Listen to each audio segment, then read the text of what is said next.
Tajuk utama, Najib meminta sesuatu kepada Mahkamah.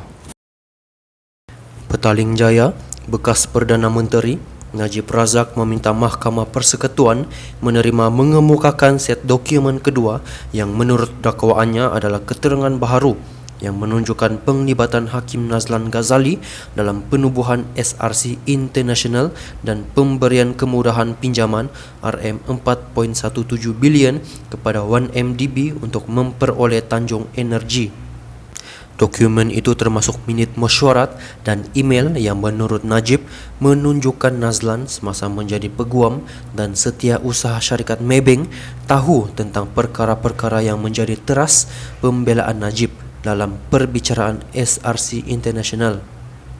Bersandarkan itu, Najib berkata Nazlan sepatutnya menarik diri daripada menghakimi kes itu atas sebab konflik kepentingan. Dalam affidavit yang difailkan minggu lalu, Najib juga memohon Mahkamah Persekutuan untuk membenarkan peguam belanya memperoleh keterangan lisan daripada 4 pegawai Suruhanjaya Pencegahan Rasuah Malaysia SPRM yang dinamakannya yang menurut Najib telah menyiasat Nazlan awal tahun ini. Najib mendakwa semasa siasatan itu, Nazlan mengesahkan mempunyai penglibatan atau pengetahuan mengenai dokumen-dokumen berkenaan apabila ditunjukkan kepada beliau. Permohonan mahkamah itu dibuat ketika Najib merayu kepada Mahkamah Persekutuan supaya membatalkan pensabitan atas 7 tuduhan salah guna kuasa dan penyelewengan wang membabitkan dana RM42 juta dikaitkan dengan SRC International. Mahkamah rayuan pada 8 Disember lalu mengekalkan pensabitan itu. Umumnya, mahkamah akan hanya menerima keterangan baharu sekiranya ia memenuhi beberapa syarat. Pertamanya, keterangan baharu itu mestilah tidak tersedia semasa perbicaraan asal, meskipun segala usaha munasabah dibuat untuk memperolehinya. Ini bermakna Najib perlu menjelaskan bagaimana beliau memperoleh dokumen-dokumen itu. Affidavit Najib mendakwa set dokumen kedua itu terkandung dalam pakej sulit awal nama yang diterima di kediaman Langgak, Dutannya baru-baru ini pada 7 Julai. Persoalannya, adakah Mahkamah Persekutuan akan menerima penjelasan ini? Dalam pada itu, adakah Mahkamah akan menganggap keterangan itu diperoleh secara tidak sah, memandangkan besar kemungkinan ia telah digunakan semasa siasatan SPRM? Apakah impak anggapan mahkamah sedemikian ke atas permohonan Najib?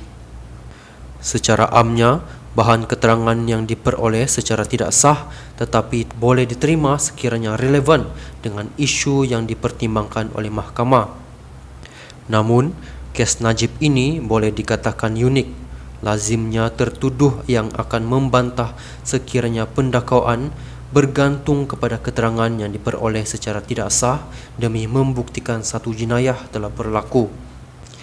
Namun, dalam kes ini terbalik pula keadaannya apabila pihak pembelaan yang memohon keterangan yang disifatkan sebagai sulit dan diperoleh secara tidak sah oleh pendakwaan dimasukkan sebagai keterangan di mahkamah. Affidavit Najib mengatakan bahawa beliau sesungguhnya difahamkan bahawa apabila ditanya oleh pegawai SPRM tentang pengetahuan penglibatan beliau, yang Arif Hakim Nazlan pada mulanya menafikan mempunyai sebarang pengetahuan, tetapi hanya selepas ditunjukkan jaringan email dan dokumen-dokumen oleh pegawai-pegawai SPRM, barulah yang Arif Hakim mengakui bahawa beliau memang terlibat dalam episod itu. Beliau kemudian mencabar pendakwaan untuk membuktikan sebaliknya. Adakah penegasan Najib sedemikian memadai untuk mengalihkan beban bukti kepada pendakwaan? Memang menjadi prinsip undang-undang lazim bahawa dalam keadaan seperti ini, seseorang hakim tidak dibenarkan turun ke gelanggang sama ada untuk mengesahkan atau menafikan apa-apa dakwaan terhadapnya. Dalam kes seperti ini, adakah pendakwaan pula yang perlu memberi respon terhadap dakwaan Najib mengenai apa yang mungkin diucapkan atau tidak diucapkan Nazlan ketika siasatan SPRM? Bolehkah mahkamah dalam keadaan sedemikian menganggap keganan atau kegagalan pendakwaan untuk menjawabnya adalah kerana jawapannya memihak kepada Najib? Selain itu, wujud juga beberapa dasar awam yang perlu dipertimbangkan Mahkamah Persekutuan. Contohnya, adakah membenarkan keterangan seperti itu akan menggalakkan kebocoran maklumat daripada sumber dalam kalangan pihak berkuasa yang melakukan siasatan?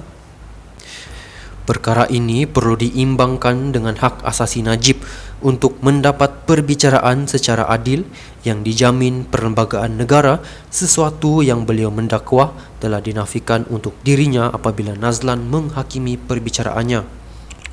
Najib mendakwa pengetahuan tersendiri Nazlan mengenai fakta tertentu menyebabkan hakim itu membuat pra-pengadilan terhadap beberapa bahagian relevan dalam kes itu. Ini termasuk dapatan bahawa Najib mempunyai kawalan menyeluruh terhadap SRC.